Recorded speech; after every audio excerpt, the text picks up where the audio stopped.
다음은 이소영 의원님 질의해 주십시오. 네, 비슷한 질문이네요. 김홍일 후보자님. 네. 후보자님 지난 7월에 국민권익위원장 임명되고 5개월 반 만에 사임하셨습니다. 그렇죠? 예. 네. 조금 가까이 대주세요. 예. 지난 정무위 국정감사에서 후보자가 권익위원장으로서 하셨던 말씀 기억하십니까? 슬라이드 보여주시죠.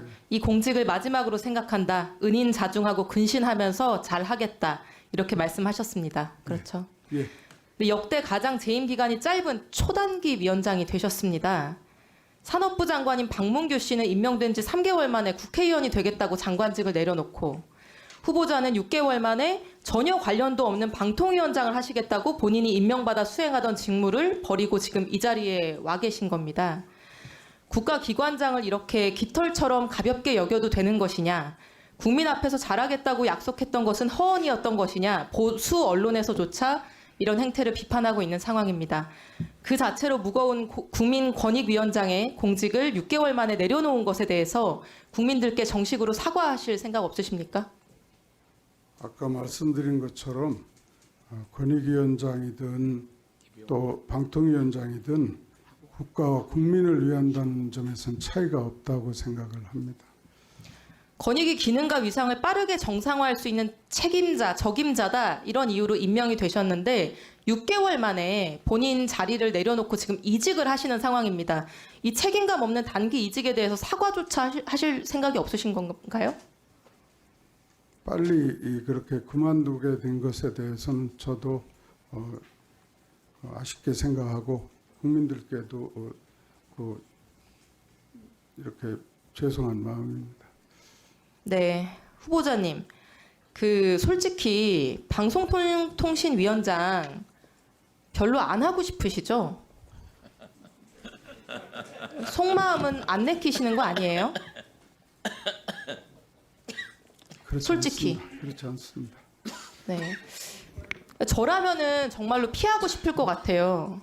67년 동안 한 번도 경험해보지 못한 너무나 생소한 분야인데 늦가기 도전치고는 좀 무리한 도전이잖아요. 그렇지 않습니까? 하여튼 성심껏 정성껏 하겠습니다. 저는 공직이 개인의 도전 욕구를 충족시키기 위해 존재하는 건 아니라고 생각을 합니다. 대통령께서 보낸 인사청문 요청사유서를 보면요. 2장도 안 되는 짧은 문서인데 요청사유가 이런 겁니다. 검사로서 수사 역량 인정받았음. 근데 이게 제일 이상한데 어려운 가정 형편에서 자수성가한 인물임. 그래서 미디어 복지를 구현할 적임자임. 법조인으로서 법률 전문성을 토대로 잘할 거다. 이게 내용의 거의 전부입니다. 법률 전문성과 수사 경험을 방통위원장으로서의 자질과 능력의 근거로 얘기하는 내용인데요. 법률 전문성 말고 다른 어떤 지식이나 경험은 없다고 답변을 하셨기 때문에 후보자의 일생인 27년간의 검사 생활 그리고 10년간의 변호사 생활을 볼 수밖에 없습니다. 슬라이드, 방금도 나왔던 자료인데요.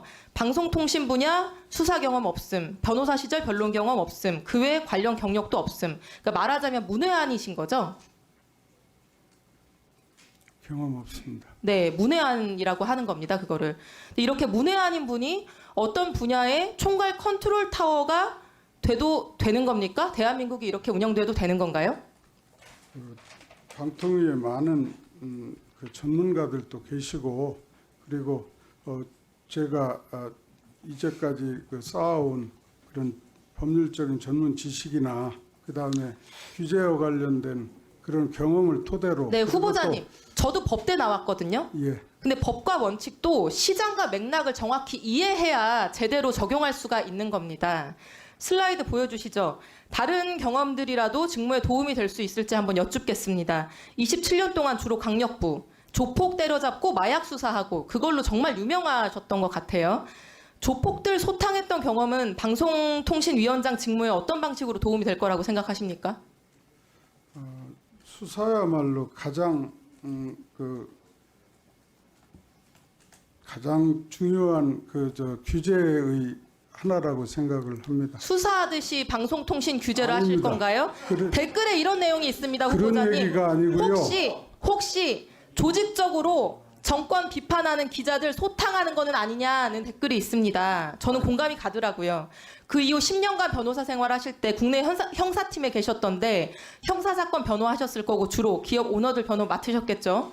세종 형사팀 변호사 경험은 방송통신위원장 직무에 어떤 방식으로 도움이 되겠습니까? 혹시 방송사 사주들 편들어주고 변호하는 데만 도움되는 거 아닙니까? 아닌가요? 그렇지 않습니다. 네, 윤석열 정권 두둔하고 옹호하던 보수 언론들 일제히 맹폭하고 있습니다. 슬라이드 보여주시죠. 12월 7일자 조선일보 사설 제목 방통위원장까지 검사 출신 꼭 이렇게 해야 하나.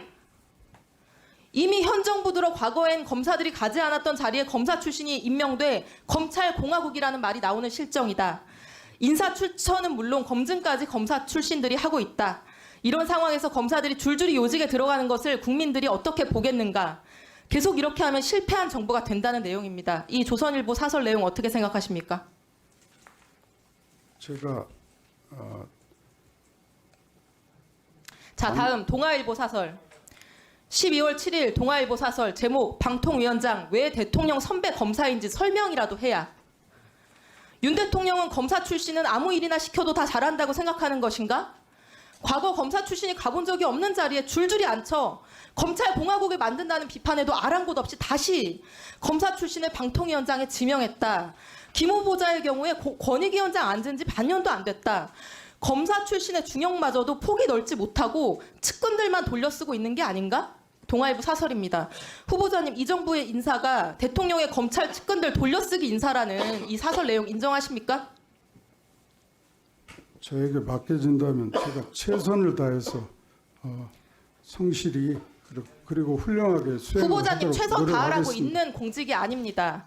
다음 문화일보, 중앙일보 다 읽기 어려울 정도인데요. 이 보수 언론들 사설에 공통적으로 등장하는 단어가 바로 검찰공화국입니다. 야당이 쓰던 단어인데 지금 이제 보수 진영까지 쓰고 있어요. 저는 이렇게 묻고 싶습니다. 후보자 지명함으로써 대통령은 보수 진영에서도 고립되고 있어요. 그럼 지명 제안을 받았어도 겸손하게 자중하면서 사양을 했어야 하는 거 아닙니까? 앞으로 열심히 잘 하겠습니다. 지금이라도 과욕을 거두셔야 한다고 부탁드립니다. 자, 수고하셨습니다.